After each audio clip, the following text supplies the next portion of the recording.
Hola, soy Cintia y hoy vengo a enseñaros cómo contestar a la pregunta número 7 de la EBAU de Madrid. Digo de Madrid porque no sé cómo funciona en otras comunidades autónomas, pero bueno, vamos a ello. La pregunta número 7 de la EBAU dice así: comente los aspectos más relevantes de la obra española que haya leído escrita y un periodo, en este caso a partir de 1975, en relación a su contexto histórico y literario. Lo que os voy a decir en este vídeo es un esquema general para contestar esta pregunta sin importar qué lectura tengas, y luego ese esquema aplicado a La buena suerte de Rosa Montero. Antes de nada os voy a dar mi pequeño argumento de autoridad de por qué podéis confiar en mí. Como siempre os digo lo mismo, podéis saltaros esta parte si ya lo sabéis.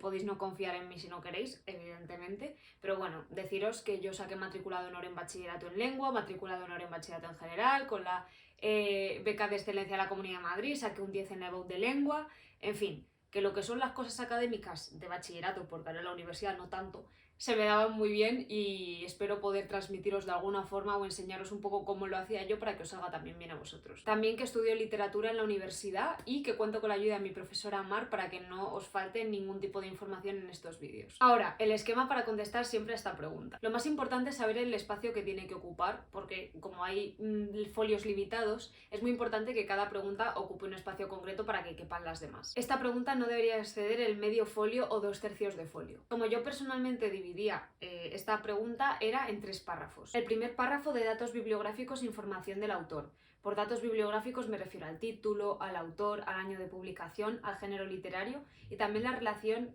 que el autor tenía con esta obra, si forma parte de una trilogía serie, si es su primera obra, si obtuvo algún premio por ella, etc. En el segundo párrafo sería la contextualización histórica y literaria de la obra, contando el contexto histórico y la fecha de publicación, el contexto literario con el movimiento corriente en la que se escribe la obra, y luego en el tercer párrafo explicar la obra, hablando del argumento con una breve descripción de la trama y su estructura si es relevante, con aspectos significativos de la obra como el lenguaje, la originalidad del argumento, la construcción de los personajes, etc. Eso sí, yo os lo voy a dar punto por punto, pero lo más recomendable es que lo hiléis todo y lo mezcléis todo para que quede bien cohesionado entre sí. Y por último, a mí me gustaba añadir un párrafo sobre la importancia de la obra, aunque esto no es necesario, pero yo creo que queda muy bien para cerrar todo el comentario. Y ahora sí vamos a aplicar este esquema a La buena suerte de Rosa Montero. En el primer párrafo sobre los datos bibliográficos, título, La buena suerte, autora Rosa Montero, publicado en 2020. Género narrativo, subgénero de la novela de suspense. En cuanto a información más del autor,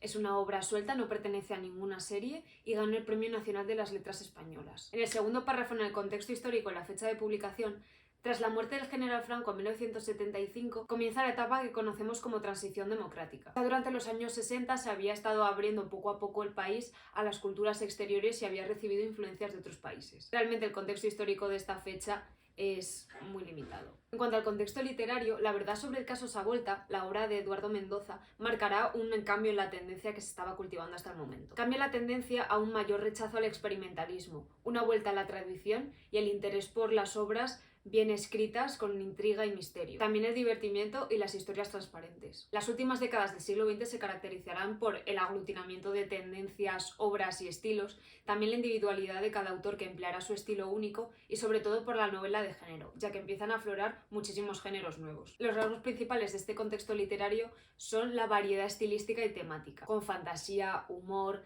obras que tratan tanto del pasado como del presente, etc. Las estructuras narrativas simples, alejadas del experimentalismo, como ya he dicho, los narradores en primera o tercera persona pero sin mezclarlos, y el abandono de la intención ideológica, además de la mezcla y fusión de géneros todos a la vez. Son muy importantes los años 80 porque comienzan a publicarse tanto las obras que habían sido censuradas durante el exilio y en la guerra civil como las obras censuradas por el franquismo. En esta época coexisten varias generaciones de autores y comienzan a expandirse las editoriales y los premios. También las mujeres entran con mayor fuerza en el panorama literario, especialmente como escritoras. En el tercer párrafo, ya sobre el argumento y la estructura, decir que la estructura realmente no es relevante. Sobre el argumento, el protagonista, Pablo, se baja cuando va en dirección a Málaga en el AVE, en un pueblo de Ciudad Real que se llama Pozo Negro, donde le compra una casa a un señor que se llama Benito y comienza a vivir en ella inmediatamente sin siquiera verla antes. Al principio no se revelan muchos datos sobre el protagonista. Su nueva casa es un entorno sucio y desgastado.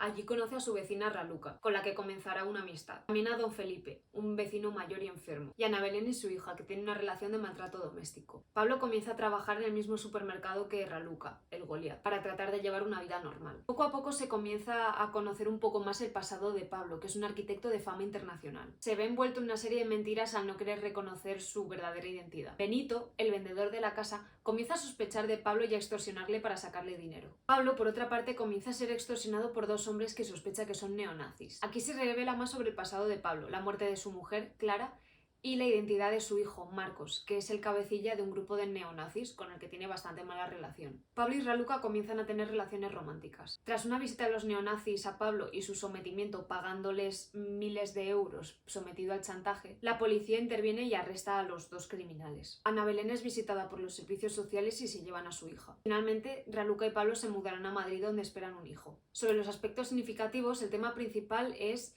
las dificultades de la vida y su superación. También el enfrentamiento con los problemas y la vuelta a la felicidad. En cuanto al estilo y el lenguaje, se utiliza el habla común, con abundantes jergas y coloquialismos. Es un lenguaje sencillo y se hace mucho seguimiento del flujo de pensamiento de los personajes, cambiando de narrador frecuentemente. Sobre los personajes, el principal es Pablo, el arquitecto, Raluca, que es la vecina de interés romántico de Pablo, Benito, el vendedor de la casa, que es un matón, don Felipe, el vecino mayor y enfermo, y otros personajes como Clara, la mujer fallecida de Pablo, Marcos, el hijo de Pablo, y los neonazis. Cuanto a la importancia de la obra, que como os decía, no es un párrafo necesario, pero que me parece que queda muy bien en unas líneas resumido todo, es una buena muestra de la variedad de géneros que hay en la actualidad, siendo un buen ejemplo de un libro con trama de suspense, y se ha convertido en un bestseller a nivel nacional. Y eso es todo, espero que os haya gustado, espero que os haya servido. Si tenéis otras obras de la EBAU que queráis que comente, podéis ponérmelo en los comentarios. No sé si me dará tiempo porque la verdad estoy saturadísima con cosas de clase y todo eso, pero bueno, yo lo intentaré y si no, espero que para generaciones posteriores pueda hacer otros comentarios de la EBAU y que siga siendo la misma pregunta, porque si no, dentro de unos años estos vídeos ya no servirían para nada. Pero bueno, también tengo otros vídeos en los que contesto a este esquema con distintas obras como Bodas de sangre de Lorca, Luces de Bohemia, El árbol de la ciencia, en fin, un montón. Os dejaré la lista abajo. Y eso, espero que os haya gustado. Si os gustan los vídeos sobre literatura y hilando ideas que no tienen conexión entre sí y cosas bastante varias, me podéis seguir aquí, suscribiros al canal. Si me dejáis un comentario lo apreciaría mucho porque me gusta mucho ver vuestros comentarios, y también me podéis seguir en Instagram para todo este tipo de cosas que subo pero en formato más corto. Así que bueno, lo dicho, espero que os haya servido y nos vemos en el siguiente. ¡Chao!